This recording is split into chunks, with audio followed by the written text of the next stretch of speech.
Et salut tout le monde, j'espère vraiment que vous allez bien. Moi ça va super, on se retrouve pour une nouvelle aventure.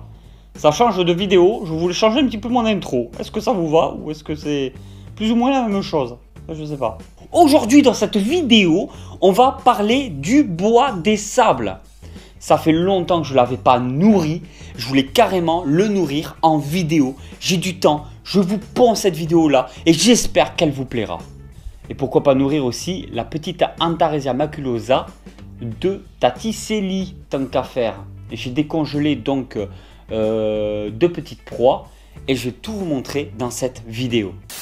Du coup, j'espère que vous allez bien voir. On va commencer à nourrir le boa des sables. Je vais vous montrer un petit peu tout ça. Je prends une toute petite pince comme celle-ci. C'est la pince que j'utilise pour les fourmis, tout simplement. On va prendre en proie du bébé mastomise. Alors la mastomise, j'en avais déjà parlé plusieurs fois, c'est de la souris africaine adulte. C'est plus grand, beaucoup plus grand qu'une souris, mais c'est quand même plus petit qu'un rat. À l'origine, ça vient d'Afrique. Il y en a qui le reproduisent en France. C'est hyper prolifique. Ça a moins d'odeur à l'élevage que les souris et les rats. Pour moi, c'est un peu l'animal parfait à reproduire pour nourrir nos animaux. Nos reptiles, nos serpents. Par contre, certains serpents comme par exemple les pitons régus, une fois qu'on leur donne des mastomises à manger, il y a certains individus qui ne veulent manger après par la suite que des mastomises. Donc faites très attention avec qui vous allez donner des mastomises parce que certains serpents peuvent créer une dépendance aux mastomises et n'aimer plus que ça, quoi. Et après ça devient difficile de les refaire passer au rat ou à la souris parce que les mastomises sont africains et les pitons régus qui sont aussi africains mangent dans la nature des mastomises et du coup ils peuvent au fur et à mesure du temps vraiment créer une dépendance à la mastomise. Alors moi j'en donne pas aux pitons régus, du coup hors de question, j'ai eu trop de soucis avec ça. Par contre tous les autres serpents, Antaresia, boa, Morelia, tout ce que vous voulez, ne créent pas de dépendance à la mastomise. Les serpents, les espèces de serpents entre guillemets très très bons mangeurs s'attaqueront à n'importe quelle autre proie par la suite sans aucun souci. Là par un ami j'ai réussi à avoir donc des mastomises congelées directement. Comme ça, moi, j'ai plus qu'à les décongeler, à les donner. On évite la souffrance animale. Je sais d'où provient l'élevage de mastomise et je sais que c'est fait dans de très bonnes conditions. Alors, j'ai ramené l'écorce parce que le boa des sables était dans l'écorce, il n'était pas dans le sable. Et comme je préfère quand même le nourrir en dehors du terrarium, j'ai ramené l'écorce pour éviter le stress à essayer de le déloger. Donc, on va voir ensemble. Normalement, c'est un très bon mangeur. Comme vous pouvez le voir un petit peu, il y a la tête juste là. Et si on fait ça,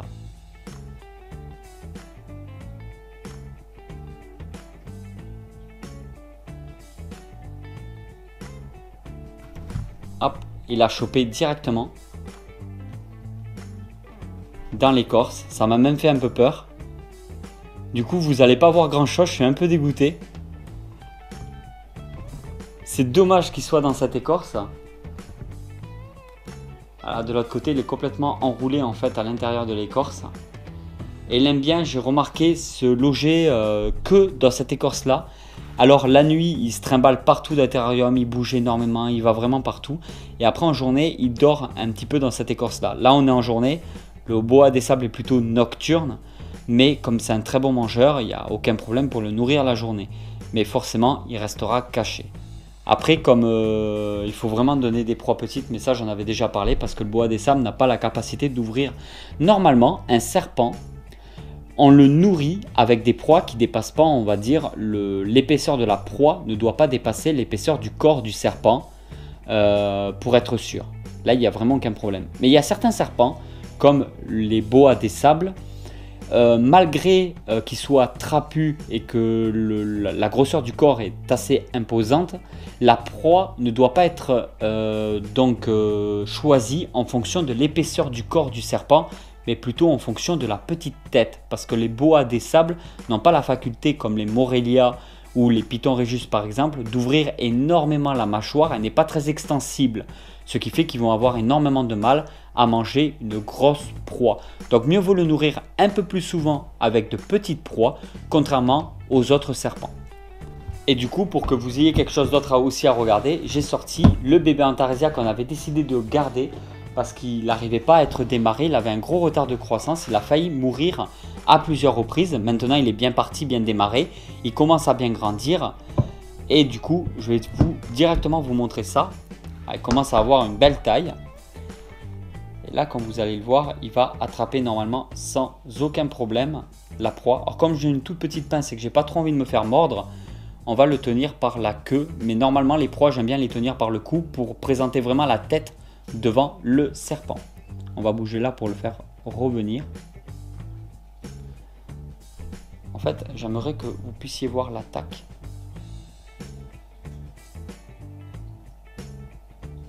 Voilà, là l'Antaresia l'a vu. J'espère que je suis bien positionné vis-à-vis de la caméra. Voilà, une belle attaque. Juste l'embêter un petit peu vite fait pour vraiment vous le montrer. Voilà. Antaresia maculosa, un petit, il me semble que c'est un mâle, je sais même plus honnêtement. Je l'avais sexé à l'époque, mais je m'en rappelle plus. Ça y est, commence à prendre un petit peu de poids, grandir. Du coup, au départ, on voulait le vendre avec les autres pros d'Antaresia, mais comme il avait un retard de croissance, il voulait pas manger, il était hors de question qu'on le refile à une personne novice.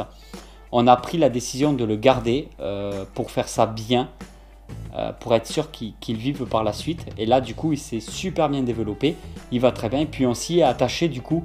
Et je sais pas, si peut-être quelqu'un dans la région est intéressé, peut-être qu'on finira à contre-cœur par le donner parce qu'on comptait pas garder un bébé Antaresia maculosa. Mais sinon, on le gardera avec plaisir parce qu'il est... On a peur qu'il soit prêt par la suite dans de mauvaises conditions. Il s'est bien attaché à moi, malgré sa petite taille, quand même, une bonne petite force. Alors là, quand on voit l'épaisseur du corps de la proie, est quand même elle est parfaite par rapport à la taille du serpent et sera mangée sans aucun souci. Alors notre cher boa des sables, on ne va pas pouvoir vous le montrer là parce qu'il va manger dans l'écorce, mais on va quand même essayer avec l'Antaresia de vous montrer un petit peu tout ça.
Et voilà tout le monde, j'espère vraiment que cette vidéo vous a plu. Si cette vidéo vous a plu, vous pouvez toujours la partager sur les réseaux sociaux. Mais le mieux pour soutenir un vidéaste sur YouTube, c'est de regarder ses vidéos. Je t'en mets deux juste là.